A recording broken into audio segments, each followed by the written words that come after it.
नमस्कार दोस्तों, आप सभी का स्वागत है अनसुलझी कहानियाँ में।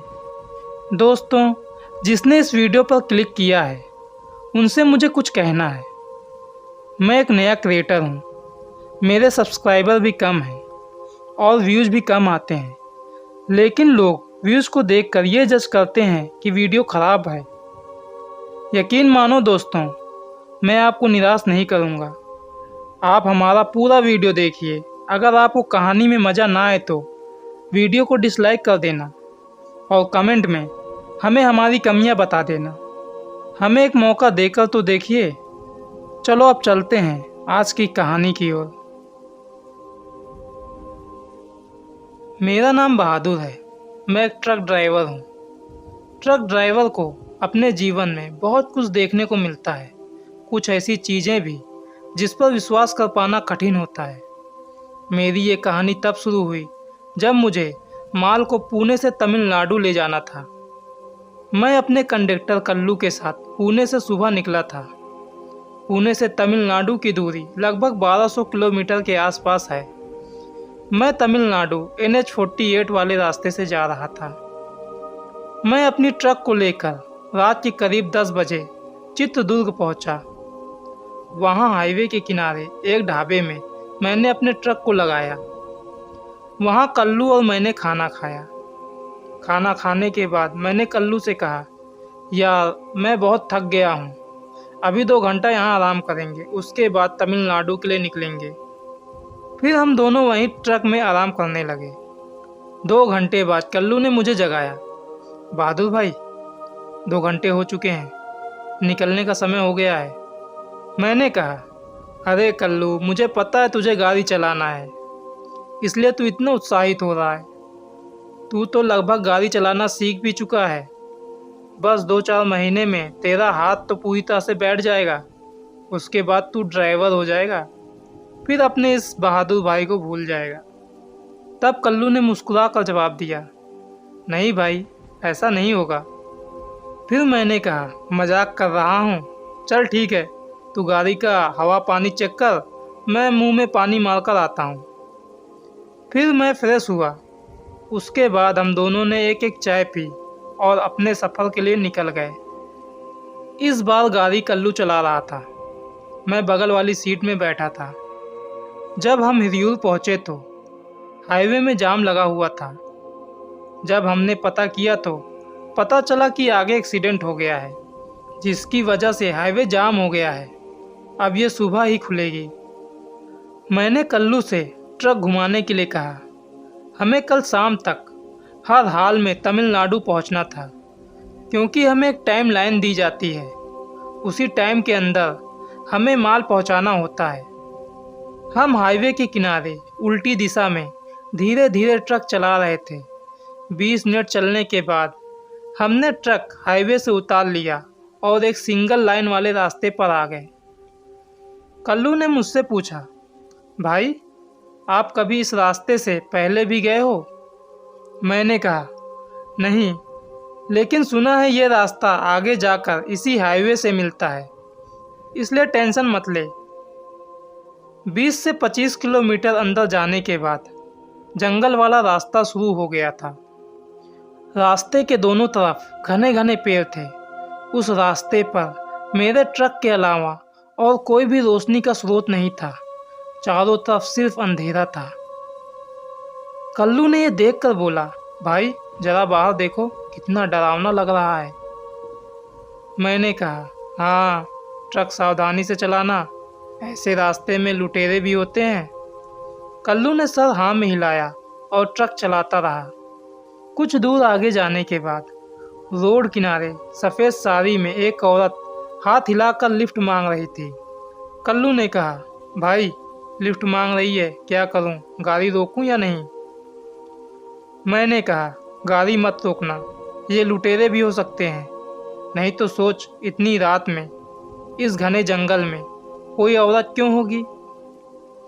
मेरी बातों को सुनकर कल्लू ने कहा, सही बात है भाई, ये सभी पक्का चोर या डाकू होंगे। यह बोलकर कल्लू ने हल्के से ट्रक की स्पीड बढ़ा दी और ट्रक उस औरत के बगल से निकल गई। मैंने साइड मिरर से उस औरत को देखा। उस जगह पर कोई नहीं था। मैंने ये बात कल्लू को नहीं बताई, क्योंकि ये बात अगर बता देता तो वो डर जाता। वैसे मैं तो समझ गया था कि वो कोई भूत या प्रेत थी। उस जगह से लगभग 100 मीटर ही आगे गया हूँगा कि तभी टायर फटने की आवाज़ आई। कल्लू ने ट्रक को रोड के किनारे लगाया। फिर हम उतर कर चेक करने लगे। ट्रक के आगे वाली टायर पंचर हो चुकी थी। मैंने कल्लू को टायर बदलने के लिए कहा। तब कल्लू ने कहा, भाई स्टेपनी टायर भी पंचर है। 2 दिन पहले जब टायर पंचर हुआ था, उसके बाद हमें टायर रिपेयर करवाने का समय ही नहीं मिला। अब हम क्या करें? तब मुझे याद आया, अरे हाँ, मैंने तो पंचर बनवाया ही नहीं। अब टेंशन बढ़ चुकी थी। एक तो ये काली अंधेरी रात, ऊपर से जंगली इलाका। मैंने कल्लू से कहा, देख, कोई ट्रक या गाड़ी आए तो टायर लेकर चले जाना और पंचर बनवा कर वापस आना। यह बोलकर मैंने समय देखा। रात के 2:30 बज रहे थे। जंगल से जंगली जानवरों की आवाज़ें आ रही थी। मैंने कल्लू को ट्रक में बैठने के लिए कहा और खुद भी बैठ गया। हमें जंगली जानवर का भी डर था। कुछ समय बाद एक ट्रक पीछे से आया। मैंने उसे रुकने के लिए कहा। मैंने उस ट्रक के साथ कल्लू को पंचर बनवाने के लिए भेज दिया। अब मैं वहाँ अकेला था। चारों तरफ खूंखार जानवरों की आवाज़ें गूंज रही थी। मैं ट्रक के अंदर जाकर दरवाजे को लॉक करके लेट गया। समय रात के 3 बज चुके थे। मैं सो चुका था। तभी मेरी आंख एक आवाज़ से खुली। वो आवाज़ ऐसे थी जैसे कोई ट्रक पर गिट्टी मार रहा हो। मैंने सोचा, इतनी रात को कौन होगा जो ऐसा कर रहा है। पहले मैंने खिड़की के कांच को नीचे करके देखा, कोई भी नहीं दिखा। फिर मैंने दूसरी तरफ के खिड़की के कांच को नीचे करके देखा, वहाँ भी कोई नहीं था। फिर मैं खिड़की के कांच को ऊपर करके लेट गया। कुछ देर बाद लगातार ऐसी आवाज़ें आने लगी। कोई 10 से 20 सेकंड के अंतराल में गिट्टी मार रहा था। मुझे पता चल गया कि कुछ तो यहाँ ठीक नहीं है। लेकिन मैं क्या करता? ट्रक में माल था और उसकी सुरक्षा की जिम्मेदारी मुझ पर थी। इसलिए न चाहते हुए भी मुझे ट्रक से उतरकर पीछे चेक करने के लिए जाना ही पड़ा। ट्रक के साइड में बहुत सारी गिट्टी पड़ी थी। मैंने कहा, कौन है जो ऐसी हरकत कर रहा है? तब कोई मेरे कानों में बोल कर गया, तेरी मौत। मैं डरकर एक झटके से पलटा। जिधर से वो आवाज़ आई थी वहाँ एक औरत सफ़ेद साड़ी में खड़ी थी। ये तो वही भूतनी है जो लिफ्ट मांग रही थी। मैं उसको देख ही रहा था कि तभी वो अचानक से मेरे चेहरे के सामने आ गई। इतना भयानक चेहरा था उसका। मेरी बस चीख निकल गई। मैं वहाँ से भागा। ट्रक छोड़कर नहीं जा सकता था, इसलिए ट्रक में चढ़कर दरवाज़ा बंद कर दिया। खिड़की के कांच को पूरा ऊपर चढ़ा दिया। मैं तो पहले से ही उस खौफनाक भूतनी को देखकर डरा हुआ था। ऊपर से उन जंगली जानवरों की डरावनी आवाज़ मुझे और डरा रही थी। क्या करूं क्या करूं, मुझे कुछ भी समझ में नहीं आ रहा था कि तभी अचानक ट्रक के दरवाजे को किसी ने खटखटाया। मैंने हिम्मत कर आवाज़ दिया, कौन है, कौन है? तभी कल्लू की आवाज़ आई, मैं हूँ, दरवाज़ा खोलो। कल्लू की आवाज़ को सुनकर मुझे थोड़ा सुकून मिला। मैंने खिड़की से बाहर देखा। कल्लू खड़ा था। मैंने थोड़ा कांच नीचे किया और बोला, दरवाज़ा खोल रहा हूँ, जल्दी ऊपर आ जा। कोई भूत पीछे पड़ गया है। और टायर कहाँ है? तब कल्लू ने कहा, कोई भूत वूत नहीं होता बहादुर, नीचे आ जा, टायर उधर रखा है। वो आवाज़ तो कल्लू की थी, लेकिन बात करने का रवैया कल्लू का नहीं था। मैंने नीचे उतरने से मना कर दिया। मैंने हल्का और कांच को नीचे किया, जैक को निकाल कर बाहर फेंका और कहा, पहले टायर बदल। यह बोलते ही वो मेरी आंखों के सामने से गायब हो गया। मैंने तुरंत कांच को ऊपर किया। मुझे डर लग रहा था कहीं वो भूतनी अंदर ना आ जाए। वो भूतनी कभी रोड के एक तरफ दिखती तो कभी दूसरी तरफ। क्या डरावना मंजर था, सोचकर भी रूह कांप जाती है। अचानक से एक जोर की आवाज़ आई। कोई ट्रक के छत पर कूदा था। वह पक्का भूतनी थी। वो मेरा ट्रक जोर जोर से हिलाने लगी।